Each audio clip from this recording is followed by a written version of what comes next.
Hey, everybody, welcome back to the Winona IT Wired for Growth podcast. As always, I'm your host, Matt Duell. That's not true. I'm never your host. Michael Pahl is the host. Hey, Michael, how's it going? Good. How are you guys doing today? Doing great. Here with my business partner, Yes. Mason Geiger. How's everybody doing?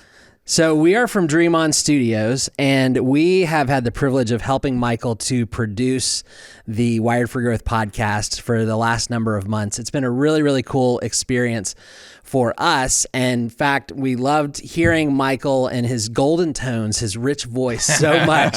We invited him on our podcast, Stories That Move, and just did an interview of him, his life, a little bit about the business, and got some amazing feedback about it, and just kind of brought it to the place of saying, Michael, we think you should share this story through your podcast. So Winona IT Wired for Growth listeners, it's a special episode for you today. We're going to just take this thing over. Interview Michael. How you feel about the, kind of being on the hot seat today? No, it's good. It's good. I realized we went through, I don't know how many episodes and really didn't talk a whole lot about what we're doing. So I think this is going to be good. Perfect. Appreciate the opportunity. Yeah, absolutely. Okay, so let's just start off at the baseline. So for somebody who's showing up for the very first time, who are you and what is Winona IT? Yeah, well, my name is Michael Pahl, and I founded Winona IT. It was actually late 2018, although we really didn't get started until first quarter of 19. We're an IT group doing everything from custom software development to cybersecurity services, IT support, IT consulting, a little bit of everything. And we're a team of about 65 employees today. And mostly located in northern Indiana, although I do have some employees spread out, all U.S. based, and serving about 125 customers. Again, all spread out, but a pretty large number of those are here in the Warsaw, Winona Lake area. And everything from school districts, colleges, you name it, we support a broad range of customers. So that's just a little bit about us. Amazing. So real quick, with all of that and the growth and the things you've seen over since 2018 when it founded, Sure. what drives you? What was the inspiration behind it all? Yeah, this is a long story, a good story.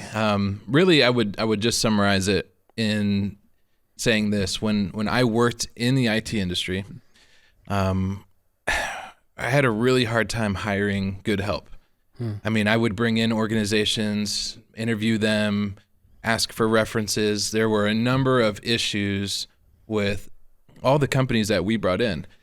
And, fast forward several years into the future, and none of those organizations really exist anymore even. So we just had a really hard time finding help. And I figured if we had a really hard time finding help, there must be a market, for these services. That's the short version. Awesome. All right, well, we're going to get more into that and definitely more of the Winona IT story, but let's rewind just a little bit and let's unpack you, Michael Pahl. So where are you originally from? I know you have a unique story and journey we'd love to hear a little bit about. Yeah, born in Wilmington, Delaware. Only lived there for a few years. Moved to Landenburg, Pennsylvania. Landenburg is, got to be just about an hour outside of Philadelphia. Ended up spending a lot of time in Kennett Square, Pennsylvania, which is the mushroom capital of the world. Don't forget it. It's really important. Annual mushroom festival there is really cool. Do you like mushrooms? I do. I love mushrooms. Awesome. Absolutely. So yeah, it's a fit. So how's that compared to morels? Is it like? Yeah. So morels are I think the best. I feel like that's like our They're nature's candy here in Indiana. Yeah, they are. I was probably 15 or so, moved overseas. I had a chance to live in Switzerland for a number of years. Really, my dad's job brought me over there. So you weren't shipped off for boarding school? No, I wasn't. Okay. All right. Not that kind of story. I probably should have been, yeah. Got to spend some time at the International School of Basel in Switzerland, great school. During that time, we really spent our summers in Winona Lake. We had some family in LaPorte, Indiana. Seemed like a really nice town. So we would come back in the summer and spend our summers here. And then when I graduated high school and it was time to move back to the States, Winona Lake just seemed like a good fit. I was familiar with it. Kind of done with moving. I had moved several times in my life and just wanted to settle in a nice place and go to school and seemed like a great fit. So that's where I landed here. That's cool. Yeah. Talk to us about the cultural realities for you and just kind of how that shaped your worldview to certainly kind of be born in the States, move, come back and forth. That's a complicated subject. I'm many years removed from living overseas, but I'm still contemplating like how that changed me and how my perspective was really influenced. I would say, here we often feel like we're the center of the universe. And then when I moved overseas, I personally felt like there's a big world out here full of really, really awesome things. And we're not the center of the universe. It's the world's a little bit bigger. The world's a little bit bigger. Yeah. There's a couple other perspectives that are worth considering, But I in Switzerland in particular, and things like the UN, that's held in Switzerland. It's a very international community, a lot of different perspectives, religions, nationalities are all respected and represented there. Really, and here's a good example of that. My high school had something like 42 different mother tongues represented just in my high school. Wow. So very diverse. And I think to summarize just one lesson was diversity in terms of background, thoughts, perspectives. It's really important, and yes, it contributes to a much better outcome than organizations or communities that really lack diversity. So yeah, no, I'm a huge proponent of that. Anytime you can get out of the community that you're in, certainly experience other life. I mean, everything from just food to people to languages. That's it's important. It is very important. That's awesome. Yeah. So inside of all of that, were you always like lugging around computers and wiring things up? Like, did you have that kind of technical thing going for you, or is that something you picked up along the way? Definitely something I picked up along the way. In fact, I don't really recall an interest in technology all that much until, for sure it was high school. And a good friend of mine gave me, he actually was grounded, and he gave me a box full of computer parts. And he said, "Hey, I want to keep my case, but you can have all the rest." So because he got grounded, his computer's off limits. It's now. off. It's gone. Okay. He had to give it away. I think I paid him for it, but what age is this? Oh, see, I want to say probably about 16 or so. Okay. 16, 17. And I remember bringing home this cardboard box of parts and wiring it all up without a case and powering it on, and it worked, and I was totally amazed. And I think the addiction started there. Wow. And the reason I really wanted to build this computer was to play a video game that everybody at school played. And I just got an interest for it there. Yeah. That interest just continued on learning about computers, how they work, computer parts.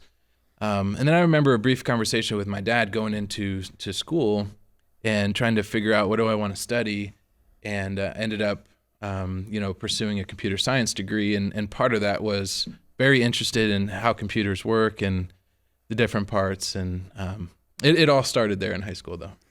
That's cool. So this is like pre-saturated YouTube days there, right? Oh, absolutely. I mean, you weren't able to just go on YouTube, how to build the computer. No, so this would have been roughly, I want to say roughly 2006, 2005. Okay. So definitely some internet out there to lean into. Yeah. DSL maybe. Internet. Yeah, right. I sort of remember having a laptop at one point. It was huge, weighed 10 pounds or whatever, but I sort of remember having a laptop. So absolutely, though, it was, I'm 34, so it was, I see these floppy disks, and I don't remember using those at all. So those came from my childhood. Yeah. Nice. Pulled them right out of my dad's computer. Get like the big floppies. Yeah, we had those. We had those too. Oh, nice. For sure. Okay, so an interest about 16 years old, starting to wire things up. Yep. Where did it go from there? Yeah, really. My IT interest really developed when, again, it was really peaked in high school, but in college, just decided to go down that computer science path. Now, some of my courses were related to hardware, networking, the things that I still have an interest in today. Some of the courses I took on the computer programming side, database side, I was less interested in that route. I personally think some of my struggles with mathematics early in my, education, I think that impacted me in those areas. But I really liked networking and computer science, hardware, that path. So just really decided to continue down that path. Awesome. And that eventually led you to, correct me if I'm wrong, but Sure. an internship at Silveus Crop Insurance. Yeah, I used to go say hi to my one of my professors almost every day and just, 5-minute conversation. And one day when I popped in there, he said, "Hey, I just got an email looking for an intern and think you could be a really good fit." So went and interviewed with Silveus Insurance Group. I would have been a sophomore. And I had worked a retail job at Staples selling computers and fixing computers, part of their, what I think they called their Easy Tech or something like that. I don't remember. But I did that for about 6 months. And then, I started this internship. And, I remember it really kind of rocked my world. I didn't have the understanding I thought. That internship was really good for me. I worked in that internship until I graduated, but just learned a tremendous amount there. So and my job was mostly tech support at that time. So I was supporting about 100 employees, 150 employees. My internship started in 2010. So first internship, biggest eye opener for you? I would say a lot of my technical skills and abilities were just less than I really thought they were. You can read, study, mess with your own home lab, but then when you're on a corporate network, it's a totally different situation. And I think the biggest eye opener was I thought I was kind of mid range, and I was entry level, 100%. So. Even after working at Staples? Yeah, especially after working at Staples. Absolutely. You didn't have that's easy button? No easy buttons. No. Okay, so hold on, because let's hit that real quick. Yeah. Any wild stories from Staples of just... Oh, a million. I remember one situation where somebody brought in this old computer and said it didn't work anymore. And I opened it up, took the door off the case, and just... as all this dust just poured out of that thing. It hadn't been cleaned in, honestly, I feel like 10 years or more. It was just full of dust and dog hair and cat hair and it was disgusting. It just poured out of there, and I was like, you know what? I'm not getting paid enough to do this. I got to get out of here. So, we found prescription drug bottles inside of computers that were like hidden in there. No way. Wow. They got a rattle from the Yeah.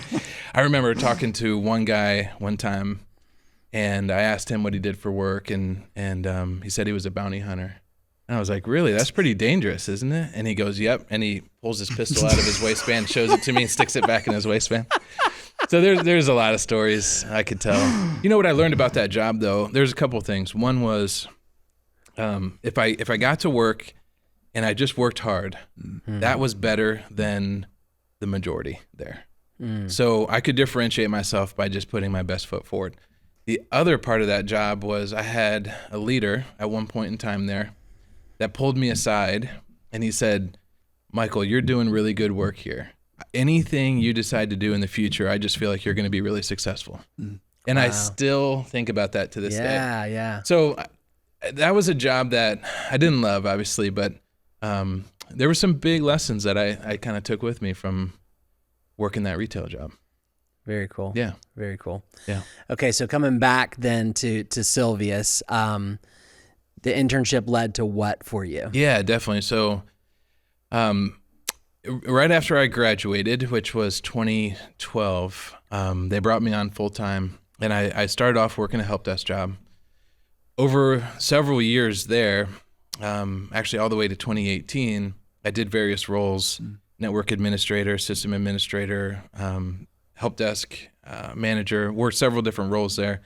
But we really started to, I started to see that market opportunity I was talking about earlier. There were a lot of nonprofits that were reaching out saying, we need help, we don't know where to go. Again, I was, trying to find help to bring in and help us with several things, having a really hard time doing that.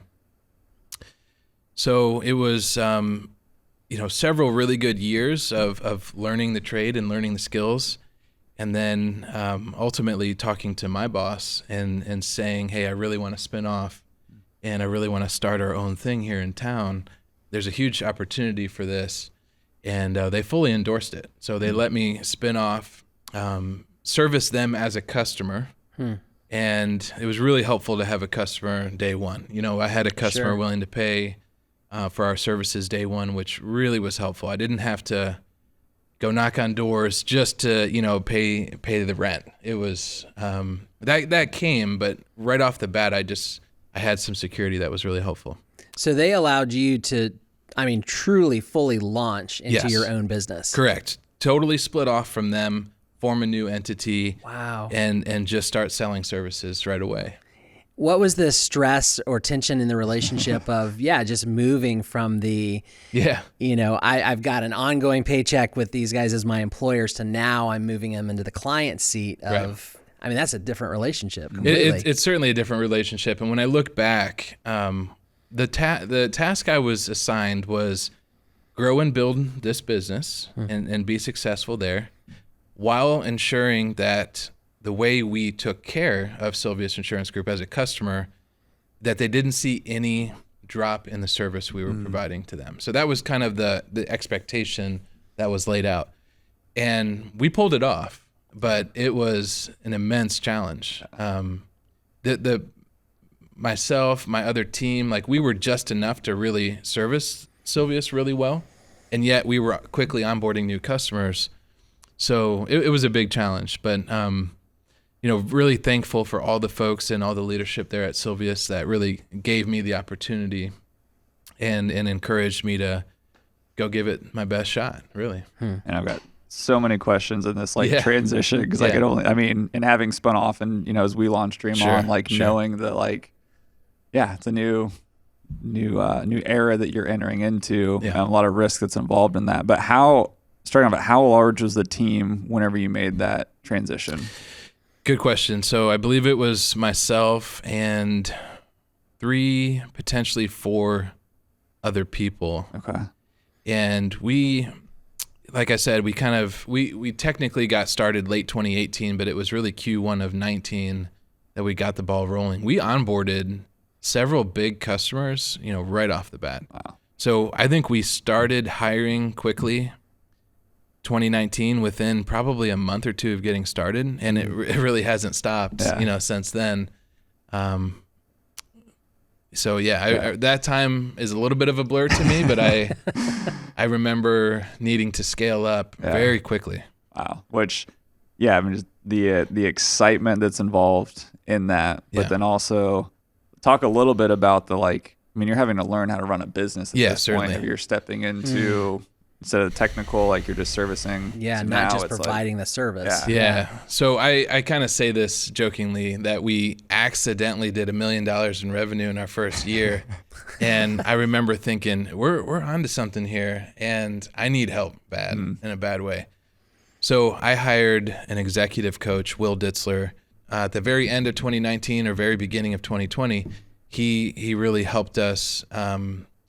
Honestly, the way I describe it is hit the pause button a little bit to say, hey, you've had this success, you're growing rapidly, but what about your mission, vision, core values? What about a little bit of strategy here? And that was just unbelievably helpful for us. Yeah. I remember thinking at the time we couldn't afford it, but in hindsight, we could not have afforded to not do it. That was a really, really important thing for us. Set a lot of the foundational work for us to be successful moving forward. Wow.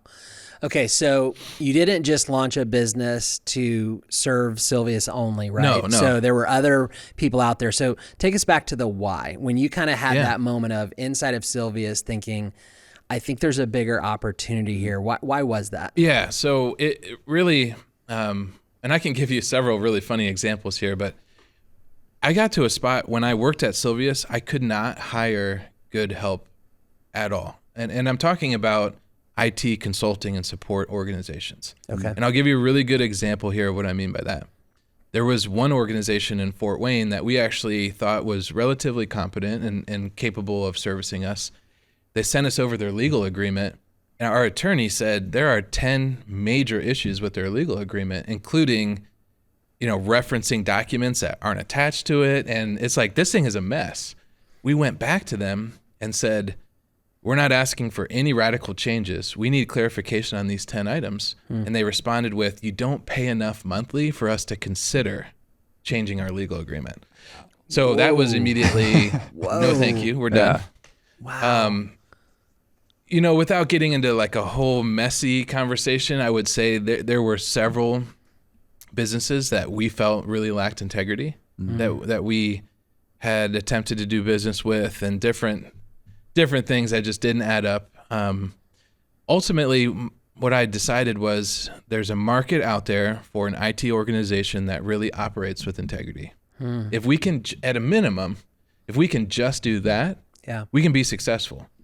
And we've really built a business around operating with integrity, really truly taking care of the customer, making them feel like they're our only customer. And I think the results have been really solid there. So, wow. No, and we've talked about this before. I mean, in your space, you are helping people do things that they just cannot do. Sure. And so I think you said it the other day, it feels sometimes like going to the car mechanic, right? Sure. Like, I'm trusting you as I roll my car into your garage that you're going to tell me what's needed and be honest about it. And I would imagine that's a lot of your customers' experience. It is. And so actually, let me use that analogy a little bit to demonstrate my point here.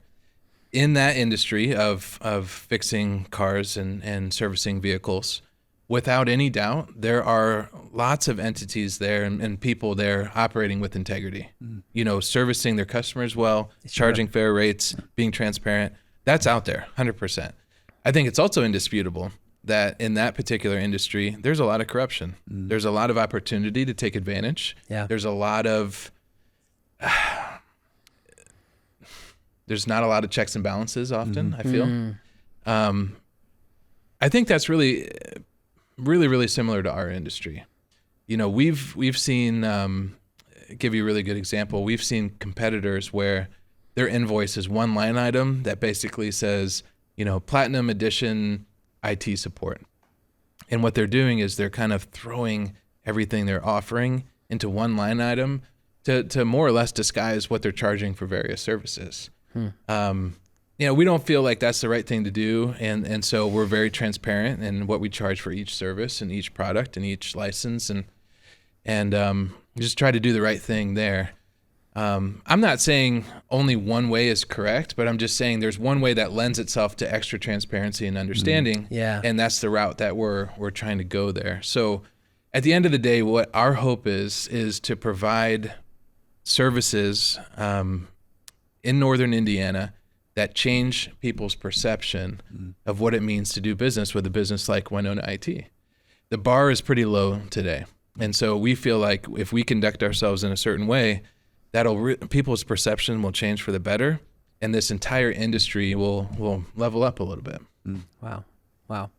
Okay, so I feel like we've probably started to touch on it here a little bit, but your core values. Yeah. Unpack some of those for us. Yeah, 4 primary core values. The first one is build meaningful relationships. The thing I love about this job the most is an opportunity to meet new people, learn about them, what makes people tick, what drives people, how can I impact my customer, how can I make their life better. So building meaningful relationships is our first core value. Second core value for us is create raving fans. And I did borrow elements of this from an article I was reading. But at the end of the day, we've operated till this point almost entirely in word of mouth. And our customers refer us all the time.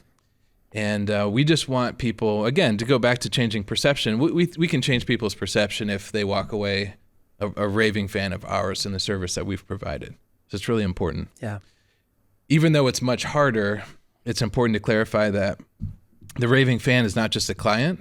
I want it to be partners that we deal with and vendors, as well as employees that work for us.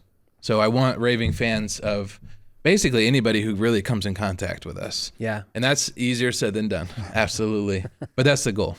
Matt, another one of our core values is to always learn, improve, and be curious. And what this is really talking about is I'm a big fan of continuous improvement. I think gathering feedback, which lends itself to being curious, but gathering feedback, bringing it in, analyzing it, acting upon it, just always learning, always investigating something new. And our employees that are just really curious about new technologies, new services, ways to improve, we just try to incentivize that as much as possible. Matter of fourth core value is to operate with integrity and respect. And so this goes back to, why did we form this business? Yeah. So to act with integrity and respect, arguably this is the most important one for me. They're all important. That's why they're core values.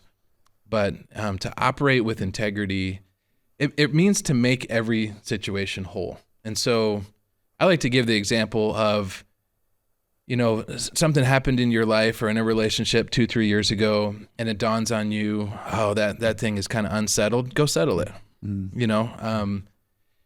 You said you were going to deliver this to a client during an early sales meeting. Deliver it. You have to make everything whole to the best of your ability. Sometimes, it takes two to tango, and some things can be out of your control. Sure. But to operate with integrity, a lot of people think it means telling the truth, and I think that obviously telling a lie is not making something whole. You do need to tell the truth. You do need to do the right thing. I think a lot of people say integrity is doing the right thing when no one's looking, and it's all related, but it's bigger than that. It's the things that you're a part of are made whole and right in the end. And I feel like that's probably the most critical component of our business. Is we want to be people of integrity.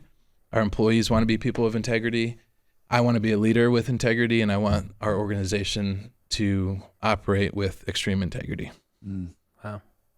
Love that. There's a book I read, very influential book, Dr. Henry Cloud. It's called Integrity. Yeah. And he uses a metaphor I love to talk about. And it's, a boat kind of going over the water, and there's two sides to the wake. And on one side are results, and the other side are relationships. And he says that, to operate with integrity is to get results. Again, if I'm the CEO, I can make my obligations whole by delivering results. So I get that. I have results on one side, but I need to do it in a way that builds and maintains relationships. Yeah. I can't just run people over. Yeah. I can't just get financial results but burn through clients.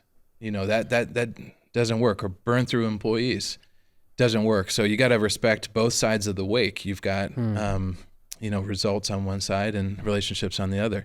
And I think our business does speak to that. We have only lost 2 to 3 customers in the last 6 years. We've got unbelievably low turnover for our industry as well. Yeah. Generally losing, let's say 2 to 3 jobs, 2 to 3 people a year. And when you're at 65 people, it's really solid. So I think our business speaks to the fact that we really focus on integrity. Yeah. So because you were also named too one of the best places to work in Indiana, correct? We were. Which is super. It just I thought about leaving here to come work for you. Did you? Yeah, I was like, well, that sounds cool. I have an agreement with Dream On it. That wouldn't work. Doesn't work? Okay, shoot. All right. But so as you've developed these over, really the last 5 or 6 years. Yeah. Who, I know you talked about hiring an executive coach. Sure, who was pouring into you throughout, how have you seen this letter? Where did all this come from to realize that these are the important, the cores of who we are as a business and how we're going to operate? Yeah, really, really good question. I was really blessed to hire some really good people early on. And I know every book I read or everything I watch online about building a business, and it always talks about the people around you. And that's for a good reason. That's for a really good reason. I'll say 2 things to that. One is my experience leading up to starting my own business solidified in my mind, build a business with these principles and we'll be successful, because I couldn't find them when I looked for them. And again, those principles were just taking care of us, just being responsive and taking care of us, and operating with integrity and the deception, their sneakiness. Like, I'm a skeptic. I find that stuff pretty easy. So just never mind all that stuff. It's all short-term gains, long-term losses. So just never mind all that stuff. But then in addition to that, Mason, hired some really great people right off the bat. Brad Gutwein joined us after about a year. I brought in Scott Naveen to oversee leadership development and company culture. And Scott mentors me personally and professionally almost every day. So it's now we have debates, disagreements. Our leadership team, also comprised of Nate Reynolds, who for the last probably 2.5 years has been overseeing our software development team. Our leadership team is as solid as it gets. And we have really good debate and disagreements and very healthy conflict, but we're all, I would honestly say, perfectly aligned on mission, vision, and core values. Wow. So even if one of us gets off track a little bit, the others are saying, hey, we gotta figure this out. Which that's good. I mean, that's what you want in a leadership team. You want the disagreements because it's like, that just shows the care and the passion that you have for what you're doing. Absolutely. Yeah. So what was because I'm thinking through with you bringing in Scott. Yeah. I mean, that's an investment into nothing that has anything to do with IT. No, right? No, not at all. And so even just like as you talked about, like, hey, bringing in a coach, that's a big expense as you're starting a business. Yeah. To then hire a full-time person who's just on leadership development. What was the thing kind of pushing you towards that direction? I had seen, so this is a really good question, Matt. I had really seen some of the competitors in the market.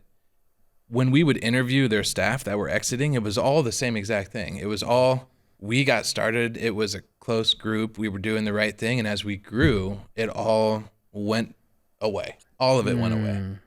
And so I was like, wow, this is an easier trap to fall into, or I think these are incredibly strong convictions today, but what happens when you've got 250 people on your team, 500 people on your team? Right, you're not able to stay on top of everything that's happening. Yeah, and I'm not saying that things don't change. You can't avoid some change. I don't want to be misunderstood, but I decided to hire that position early on because I was absolutely adamant that it was going to be a priority for us, and that culture was critical. Personal development, critical. Leadership development, critical.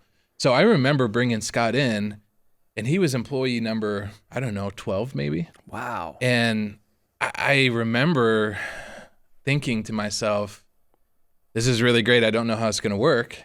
Because even at that point, I was still a technical, you're just a startup. Like, everybody has to do whatever they have to do. And I remember telling Scott, Scott, I just don't know that we can afford to bring you in. I really want to.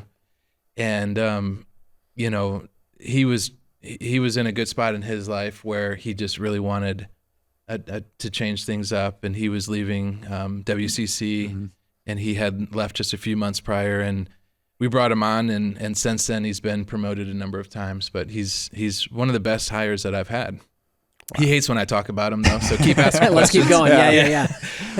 But the same for Brad. Brad came in, we were about a year old.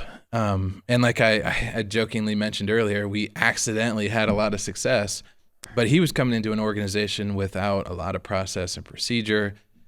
He was coming from the local school district where he had been a leader over there for a number of years, done a great job. And Brad would tell you the same story. His story at Winona IT is one of persevering through some pretty intense times. Him and I had made some major disagreements, lots of minor disagreements. We really wrestled through some difficult times together. And today, I would say, again, our leadership team is, I honestly believe, perfectly aligned. But it wasn't an easy process to get there. And I had to really adjust some of my approach. He learned a ton and adjusted some of his approach. But yeah, that's just kind of a quick story there. No, that's cool.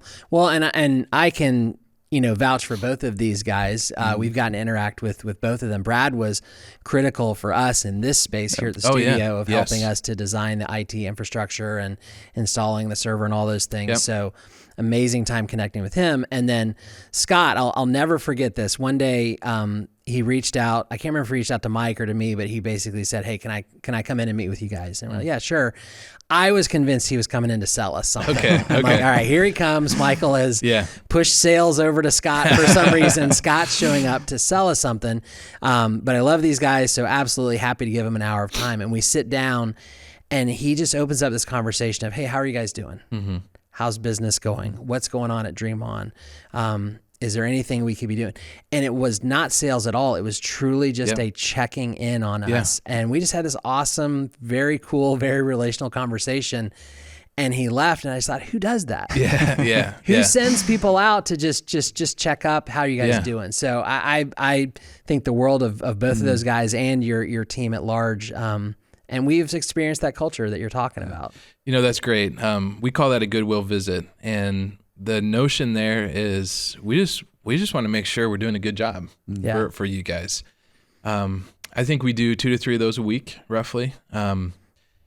It's really fascinating, talking about changing people's perception. 100% of our customers think that is to sell them something additional. Yeah. And what it is at the end of the day, and what we talk about it at the leadership team meeting, is check in with the customer, make sure they're doing well, make sure to open up an invitation for feedback that's actionable and helps us improve. And that's that. Wow. So, yeah. Wow. So to keep the thread going on Scott. Yeah. So for someone who comes in, he's going to love it. He's driven off the side of the road at this point. He's going to love this. He's like, I'm out. So someone comes to work at Winona IT. What does that development look like from the inside? Yeah, like what can they expect to be an employee at Winona IT? Yeah, so I definitely, I want to answer this question, but I definitely want to state that this is something we're hoping to really improve upon. Mm-hmm. So the way it is today, and we have a vision for the future, and we're working towards that, and we don't always get it right. But someone like Scott is available to really personally coach and mentor our employees, get them on the right development path. Scott hosts, meetings about just, hey, your first 90 days here at work, here's some tips. We've even offered things like personal finance coaching and, paid for counseling.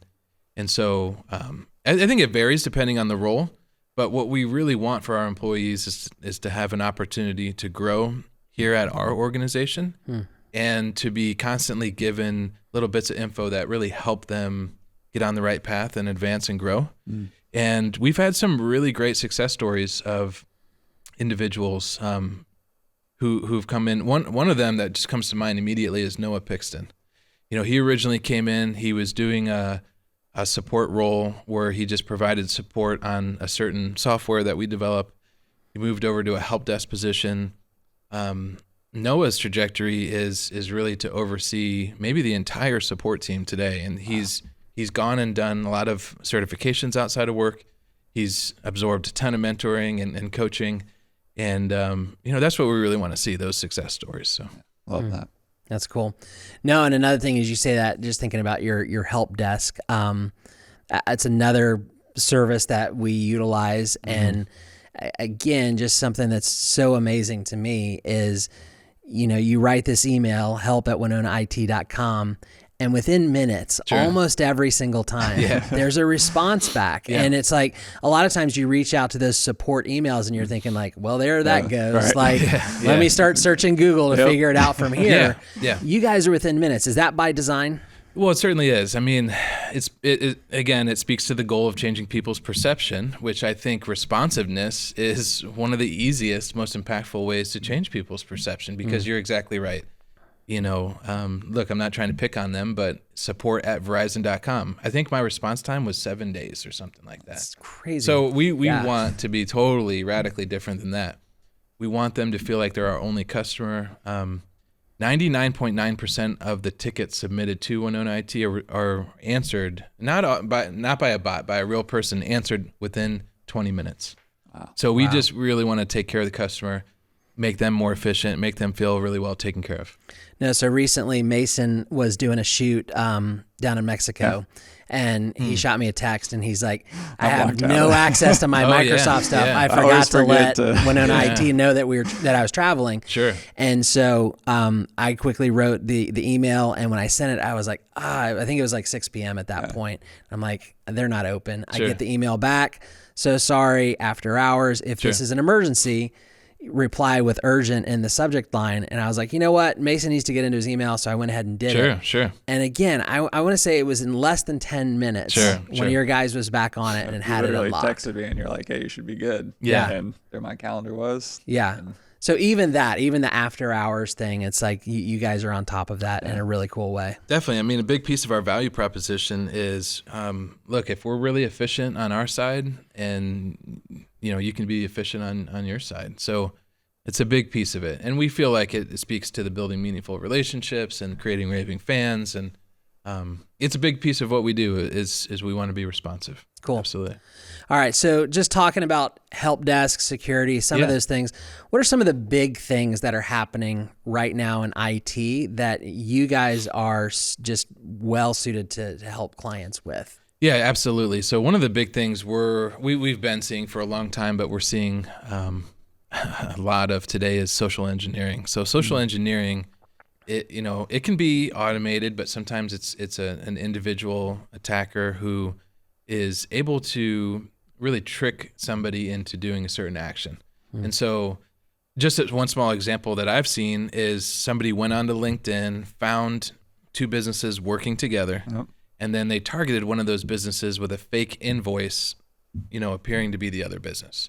So the social engineering aspect was they did their research and they found out online what was going on, and they tricked the business into sending a check. And it was a check for a massive amount of money. We have a security operations service that we provide today that's really growing rapidly, and it's serving customers extremely well. But we tackle security in two very distinct ways. On the front end is training, and we provide very in-depth security training. And on the back end is the systems and processes and procedures. So nothing is completely bulletproof, obviously, but we feel like if we can educate people and provide the systems and processes as well, that this is really about as good as it gets. And it's very affordable service too. We support businesses that have 2 employees all the way up to entire school districts. And that's just one example of some trending services right now. So with that, I mean, I think for a lot of business owners, we're all kind of in our area of expertise, thinking about our issues, thinking about our things. It can be insanely nerve-wracking to have to think about that side of our business, right? Yep. The IT, the security. And I think there's maybe a couple of camps in that where some people just push it to the side. Sure. And then there's just some people who are just like, I can't handle this. I need it. What would you say to people who are just kind of living in that tension of, I'm busy, I have a business. What do I do with all this stuff? It's tough. I think a lot of businesses like Winona IT will use fear-mongering to sell security services. And so I walk this fine line of, hey, I see this stuff every single day. Yeah. I don't want to use fear to sell you on something. How can we collaborate and right size something that truly is appropriate and fixes a real issue? And it can be tricky. And what I would just say is the number one misconception that I hear regarding the question you just posed is we won't be targeted. Well, we're too small. Yeah. And the reality is sometimes businesses are targeted by a specific individual or a group, and it's a very sophisticated social engineering attack. Many, many, many times it's a totally automated system that somebody wrote, and it's just out there scanning the internet, scanning LinkedIn. And so you don't have to be important to be targeted by an automated system. I mean, it can just scan your website, scan your domain, find holes. And I think what I would say is you really need to have both the cybersecurity insurance as well as the cybersecurity protection. And that's the education and the systems in place. I think in today's world, if you don't have those two things, really, I think you're operating in a relatively negligent way. And it's just a matter of time before these things do catch up. Michael, talk to me about some of the themes that you see in companies who are struggling with IT, like just different things that kind of come up on a day-to-day basis. Yeah, certainly. I mean, a lot of organizations really struggle with IT recruiting and just keeping staff employed. Really good folks in IT, they want to grow, they want to see a path in front of them. So a lot of organizations just really struggle to retain a team. A lot of customers that really need our services might have one IT person, maybe two. Generally, they're not feeling super well taken care of. Generally, they're not feeling like there's a lot of room for advancement.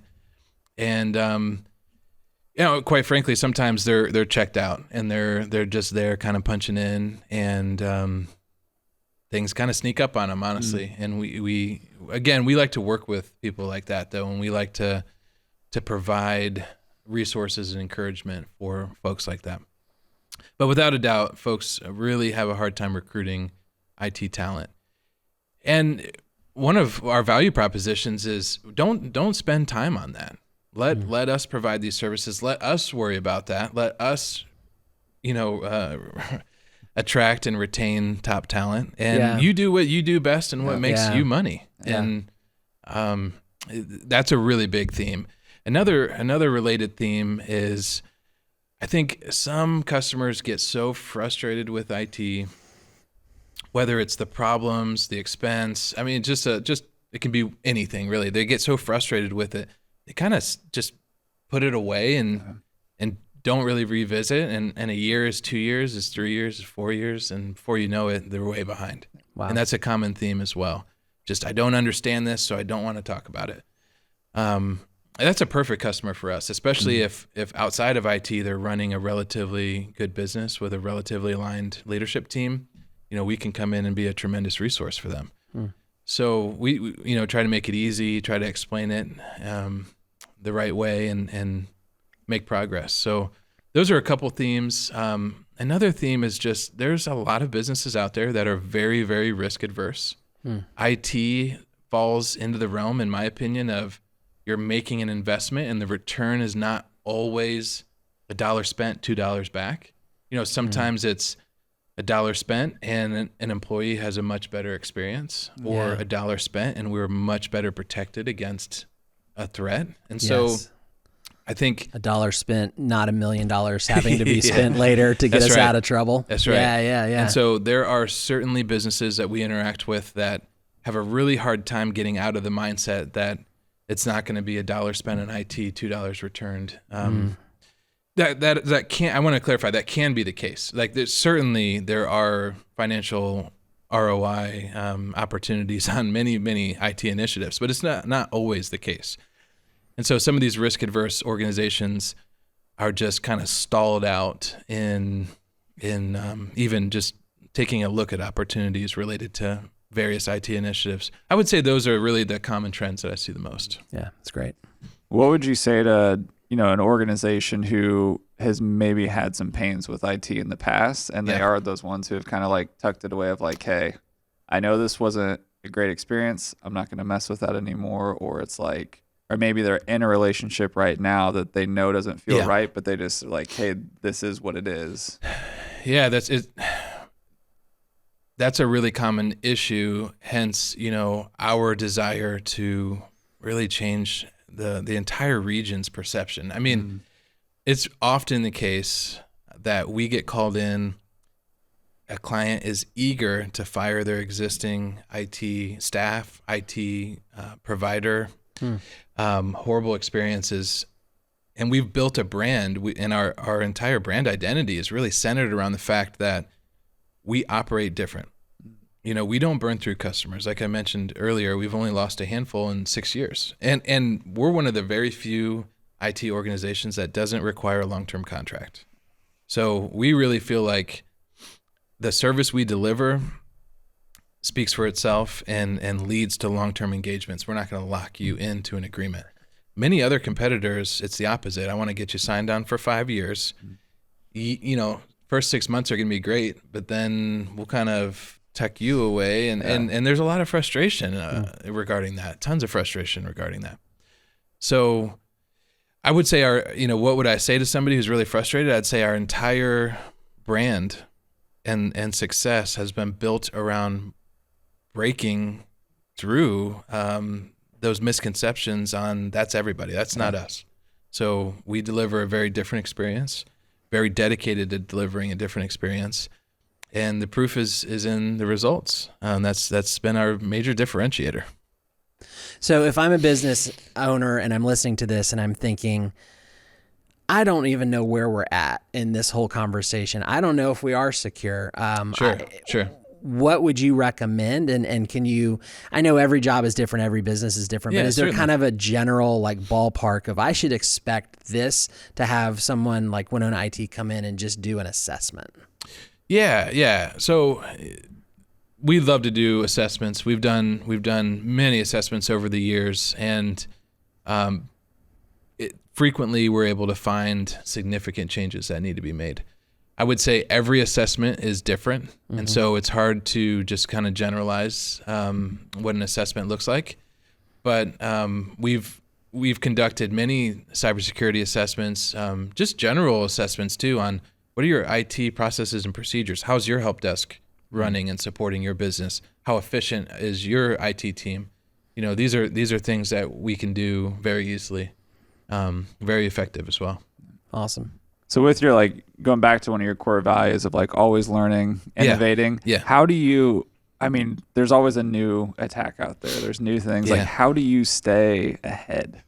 Yeah. It is really, really hard to do. It's hard to stay ahead when you have so much work in front of you. Yeah. We find ourselves with a pretty significant roadmap of projects and work to do.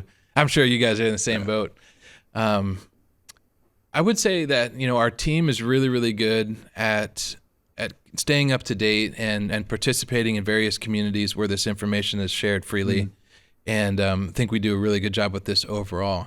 One of the things that's really interesting that I've observed, no matter what the latest threat is, it does tend to go back to the basics a lot of times. Interesting. So, I'm not saying there aren't sophisticated attacks that are exceptions, but things like, are we protecting identity, two-factor authentication, conditional access, single sign-on?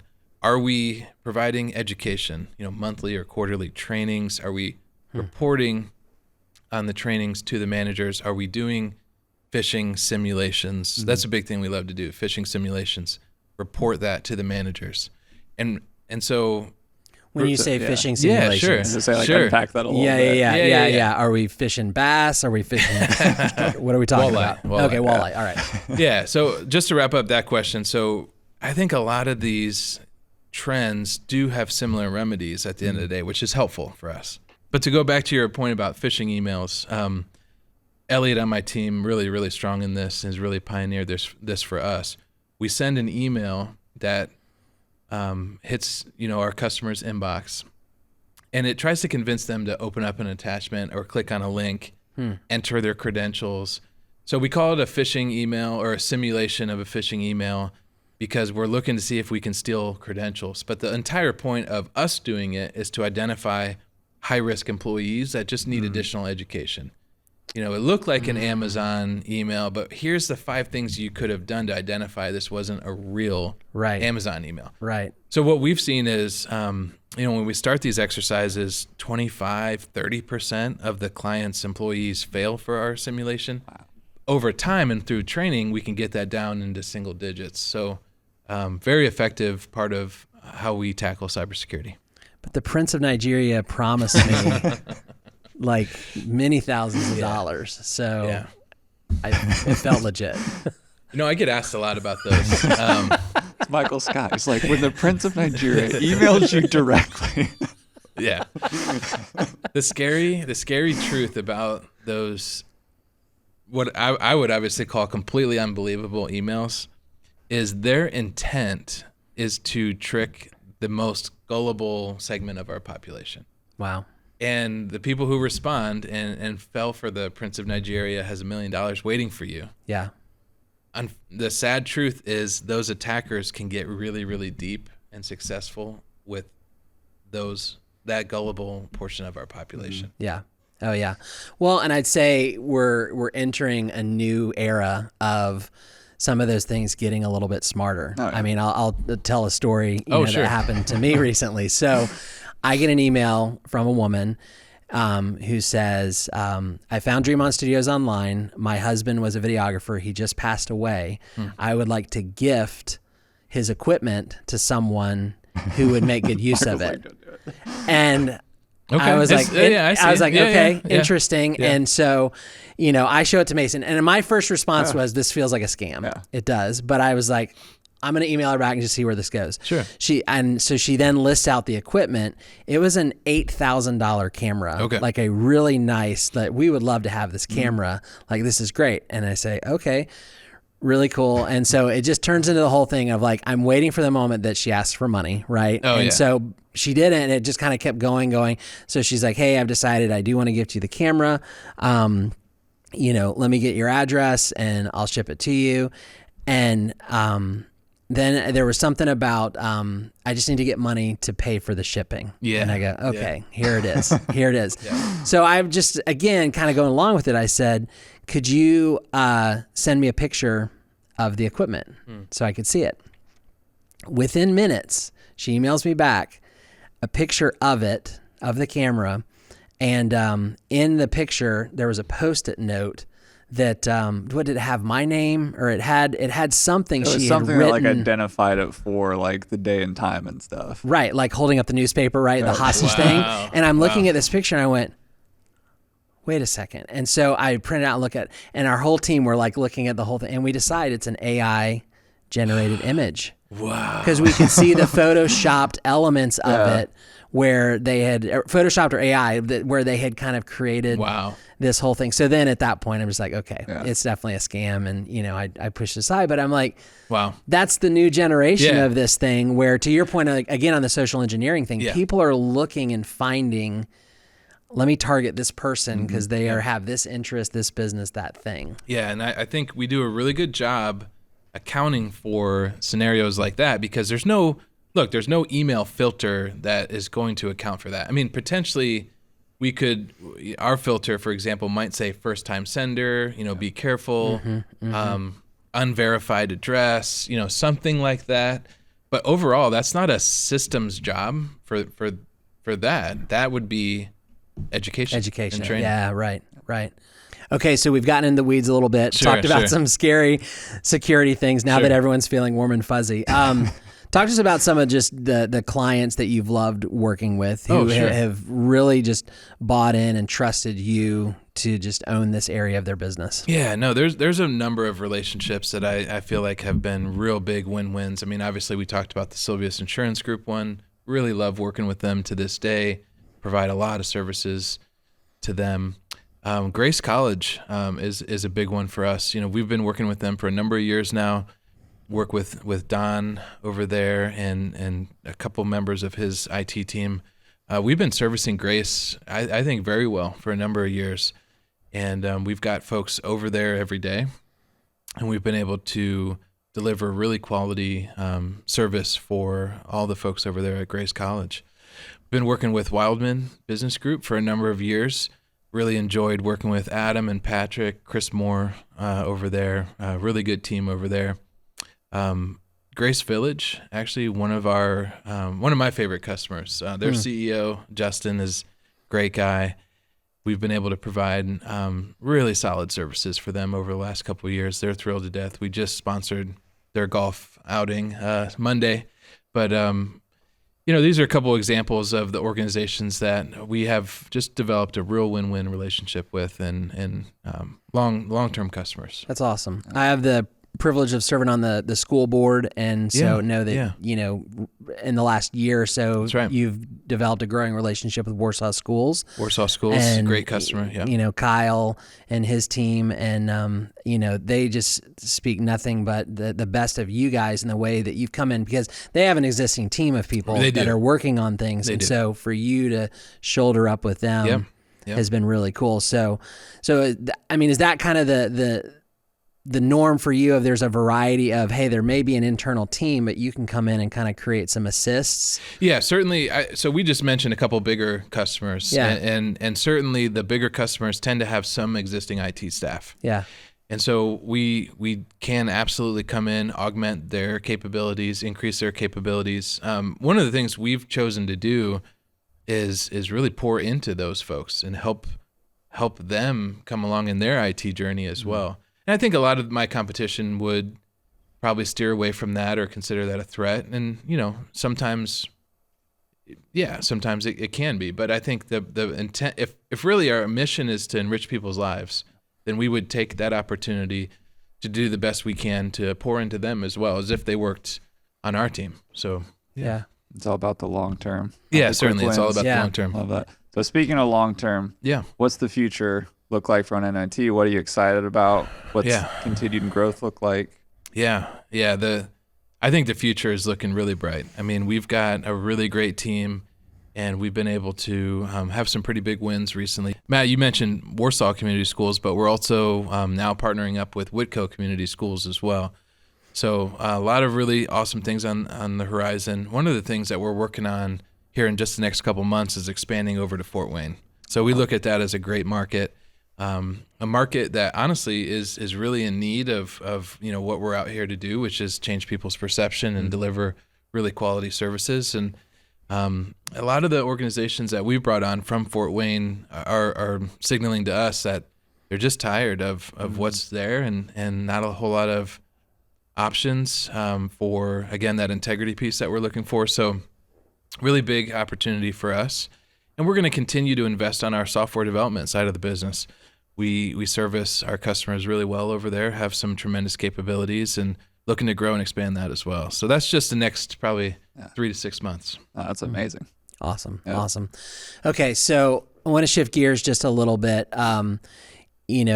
Getting to know you, you have a real passion for leadership development. And I'd say it comes out in your Wired for Growth podcast where we're like, hey, let's do a podcast about all of the IT stuff and everything. And you're like, now I want to talk about leadership. But no, and for us, I think we consider you like our big brother in business, right? I'm older than you, but you're ahead of us in terms of your entrepreneurial journey. And so we've come to you a number of times to say, hey, Michael, can you help us think about this or unpack this? Or, hey, what are you using for, payroll and HR things and those things? And you've been amazing to us. So thank you for that, number one. For other entrepreneurs out there, people just kind of getting things started, what are things you've learned along the way? Just advice that you would provide? Yeah, I really love learning. I mean, I've always loved to learn new things, and this job, you can't help but learn something every day. I mean, you'd really have to go hide in a corner to avoid learning big lessons all the time. I recently posted something on my LinkedIn talking about when you make a mistake with the client, how do you approach that? Yeah. This is something I'm really passionate about. That post, I had a couple people message me and say that was helpful. I was wrestling with what to do. One of the things that I learned early in my career, and honestly I failed a project. We simply put, we missed the mark on execution. It was a difficult project, but that it doesn't matter. We failed. And the customer said, we need to have a meeting and discuss this. And I jotted down a couple points on a piece of paper. And, my agenda was, I know we failed. And I'm really sorry. I'm genuinely sorry about this. And my second point was, more or less, here's what happened. Here's the factors inside of our control that led to this failure. Here's a couple factors that were outside of our control, but nevertheless, here's some of those, and led to this failure. Here's what my team talked about and concluded after a retro that we did after failing at this project. And then the last point, and probably the most important, here's what we learned and here's how we got better. Those were my agenda points for the meeting. And that was an accumulation of really good mentorship. I didn't come up with that. That was people speaking into me saying, approach it this way, approach it this way. And it was great advice. And so when I had the meeting with the client, and I honestly, I shocked them a little bit. Like I believe they were likely thinking I was going to be defensive or blame other people or throw my team under the bus. None of that occurred at all. And I think they were a little bit taken back, and the meeting actually went well. When I say went well, I don't mean they told me don't worry about it, because they didn't. They didn't say that.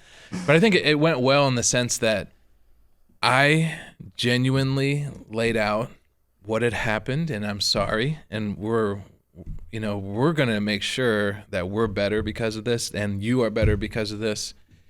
And they believed me, and that was the truth. And I left that meeting and reported back to the team, hey, all things considering, it was a good meeting. And they were shocked, and I was a bit shocked.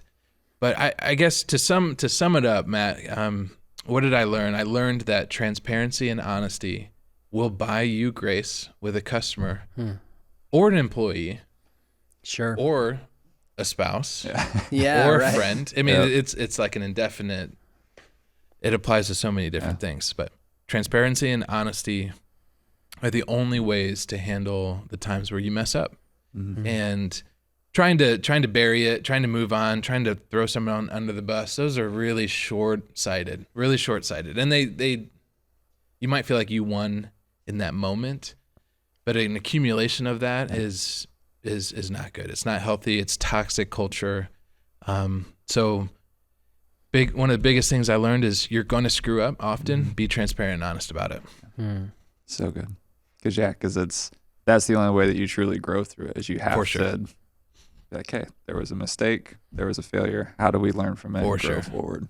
On a related note, another thing that I reflect on all the time is, Winona IT, we're an IT consulting software development shop. You have to have IT skills, depending on what the role is. Sure. You've got to know how to program, how to troubleshoot a problem, how to administer a server. Totally get that. That's absolutely true. But when we tailored our interview process to finding people with the right soft skills and the right demeanor, personality, the right drive, the right, bought into our vision and mission, when we really tailored our interview process to people that are collaborative, humble, team players, team focused, we felt like we really upped our hiring game big time, and it really improved our entire organization. So another big lesson I learned is skills are important. You have to have them. We can develop them in-house. Things like humility and things like collaboration, those are much harder to build upon in-house. And so just tailoring our organization around people with that are like-minded and have those skills was really, really big for us. So. That's awesome. So over the last 5-6 years, we're looking at some of the learnings that you've had. Yeah. What is something, as you kind of made that transition and honestly took the risk to jump out and kind of go on your own, what was that something that maybe you thought was a really big deal at the time, but now looking back wasn't that big of a deal? Yeah. And what was something that you thought, hey, this probably isn't a really big deal? Yeah. And now you're like, oh, that was super important. Really good question here, Mason. I remember very clearly losing one of my best employees early on. And man, that shook me so hard. And I remember days of, I actually kind of get a little bit emotional about it. I remember days of thinking that was my fault and that I failed them. Man, I really internalized that in a really unhealthy way. Now, I think it's linked to the passion that I had. I wanted them to have a fulfilling career. I wanted them to feel satisfied at work. I wanted to support them, and I wanted it all to be here. Right. But I'll never forget this at all. My dad said to me, he said, I've lost some good people working for me over the years, some really good people. And every now and then, all you do is outsource their learning for a little bit. And, don't burn any bridges. You never know. They might come back. There's an opportunity for them to come back. And this employee I'm referencing did come back. And it was about a year. I think it was a year and a half later. And I just outsourced to their learning for a year and a half. So it felt like the end of the world. It ended up just, we needed to grow up in some ways, and we needed to change in some major ways. And it ended up not being that big of a deal. And I would say I'm very, very glad they came back. But even to just apply this lesson across the board, every exit can feel personal. It can feel like a big deal. You'll keep moving on. If your mission is there, if your leadership team is aligned, if you're doing the right thing, if you're doing what you're called to do, you'll keep moving on. So, and then what didn't feel like a big deal that ended up being a huge deal, that's a great question. I would say one thing that comes to mind early on is I had some really great support on the HR and legal side. And early in my entrepreneurship journey, I almost viewed those things as barriers in a way. Fast-paced, make quick decisions. Right. This is annoying. Let me crank. Let me crank out a job offer on a napkin. Who cares? Right. And no, those are really critical things. Those are unbelievably important things to have as you mature and grow, is to have really sound resources that can speak into you and say, here's where you do need to slow down. That contract, that NDA, that whatever, no, it needs revised. It really does. And that's just a tiny example. I mean, there's really meaningful examples that I couldn't get into, but there's, I would say, I undervalued that early in my career, and I do not undervalue that anymore. So good. If you could go back and tell yourself one thing, like back from the early days of starting the business, what would you say to yourself? This is a really good question. I think I have a great situation. I think our business is thriving, and we have a lot of opportunities. But I definitely was not braced for how much work it was going to be. And I don't just mean hours or any one thing. It's just how this is really difficult. I think, it's all consuming. Yeah. I know you guys, I'm preaching to the choir here completely. But it's just really challenging. And there's this cliche that it's really lonely at the top, referencing, CEO positions and what have you. And I definitely think that can be really true. I feel like sometimes people can make that decision for themselves that really lend itself to be extra lonely. And I don't think I could have done it any sooner, but to ultimately decide to get a leadership team that really supports me, really drives the business. People say, replace yourself as soon as you can. And that's easier said than done, but it's going to be really tough. I would tell myself it's going to be really tough. You really need a ton of support. You need to reach out to as many people as you can, have good mentors, have a good board, have people speaking the truth into you and supporting you all along the way, because it's just a lot of work. It's really tough. And I know maybe you guys can speak a little bit to that too, because you've experienced same thing. Yeah. No, I mean, I think it is very easy when you say it's lonely at the top to silo yourself and to think that it's like, this is the first time someone's gone through this, or this is a unique situation. But as soon as you lead with that transparency, vulnerability, and reach out to someone, the next thing you know, you've got 5 people in your corner who are like, I went through that same thing, definitely. 6 months ago, 2 years ago, and here's how I got through it. And it's just, leading with transparency and opening up. Yeah. And it's, I don't want to go into mine. Yeah. No, I mean, I think it's as you guys are both talking, I'm thinking of the very classic parenting principle of the days are long, the years are short. Yeah, certainly. Right. And we talk about that with our kids. And I think it's true of businesses of there are these days that just feel like, when is this day going to end? Like, how are we going to get through this? Like, I don't know if I can sustain this or carry this much longer. And then you do, and you get up and you do the next day. And then all of a sudden you're looking back. We just celebrated our 3-year anniversary back at the beginning of May.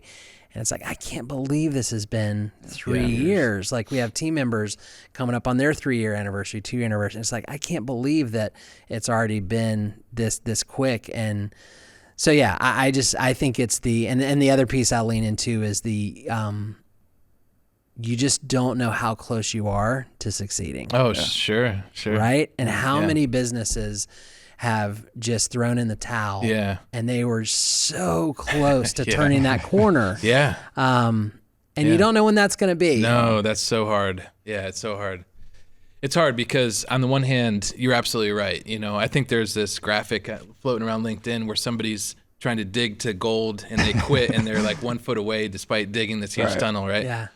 And it's tough because while that's true a lot, it's also really hard to tell somebody to keep going when they feel like they've dug every inch that they possibly can. Yeah. And so totally get that. And that's a huge conundrum. I think something that the three of us have done really well is, and I'll speak for myself in particular, there's people in my life that I can just vent to or just, hey, look, like I'm not going to quit, but let me tell you I'm about to quit anyway because it makes me feel better, you know? I had lunch with somebody the other day who ran a very successful startup and they ran it for 30 years. And they said, I drafted my resignation letter 15 times. Ooh, yeah. And I was like, wow, okay. Yeah, that's tough. That's really tough.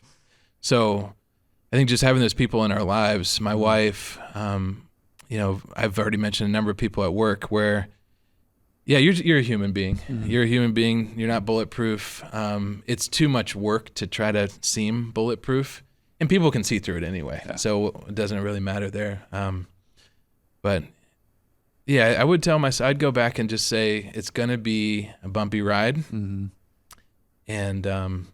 that's okay. Yeah, I look at those as like seasons. Yeah. And you're going to have seasons where it's really good and times are great. Yep. And you're going to have seasons whenever it's really low and it's dark. Sure. But knowing it's like that season is never forever. Yeah, certainly. And I think a hard thing that I don't have figured out, I'm trying to figure out a little bit better is when you're going through those seasons, it is important not to be a roller coaster to your team. Now, I'm definitely not saying don't be transparent or hide it. But I think, as an owner or founder, you can really have those ups and downs. And I think your team needs to view you as relatively consistent, relatively confident. Yep. And that's a challenge. That's a big challenge. Yeah. Yeah. No, we've talked about that. I mean, it's like when there's days where it's like there's a big win. It's like you want to celebrate it, but not too much, right? And it's like when there's a big hit where it's like, oh, that hurt. And it's like, just kind of absorbing some of the devastation in the moment. Yeah. But then we're going to just move forward. So one of my favorite football coaches in history, Bill Walsh, he talks a lot about that. Hey, we won NFC championship game. We're going to celebrate for a day and we're going to celebrate hard for a day, but it's for one day. And then we're back to neutral. Lose a game, same thing. Fine, feel terrible for a day. That's fine. We lost, so I get it. Back to neutral the next day. That's easier said than done too. Yeah. All right, so as we're kind of wrapping this thing up here, what else would you love for people to know about Winona IT as they are coming across you or your company? What's something that you're saying like, hey, I just hope that you can take this piece away? Yeah, we really exist. We're really here to enrich people's lives at the end of the day. And when I say people, again, I do mean employees, vendors, partners, customers. We're here to enrich people's lives. It's top priority for us. And if you're running a business that's really not about the people, I think you can really struggle, and it's hard to get people behind the why. Our business is really about enriching people's lives. We're not perfect. We definitely don't do it right 100% of the time, but we really, really strive for this. And I think what I want people to know is choosing to do business with us or affiliate with us or work for us. Our hopes and what we just really try hard to do is to enrich people's lives. It's a big piece for us. That's awesome. So well, we've been firsthand recipients of that. Yes. We appreciate you and your team, the ways that you've come alongside us at Dream On Studios and helped our business and many of our friends' businesses here in the community. So appreciate the service that you provide. Thanks for this opportunity to come in and take over your podcast. Yeah, thank you guys. While we're here, can I get you to sign for season 2? Like 40 more episodes? Absolutely. Okay. 40? Oh. Just let's bump this thing up. I think people are needing more. Sure. Yeah. Awesome. Well, I want to thank everybody for tuning in to Winona IT's Wired for Growth. Make sure to come back next time to hear some amazing things from Michael when he takes back over the reins and his future guests. Thanks for joining us today. Yeah, thank you guys very much. Really appreciate it. Our pleasure. Yeah.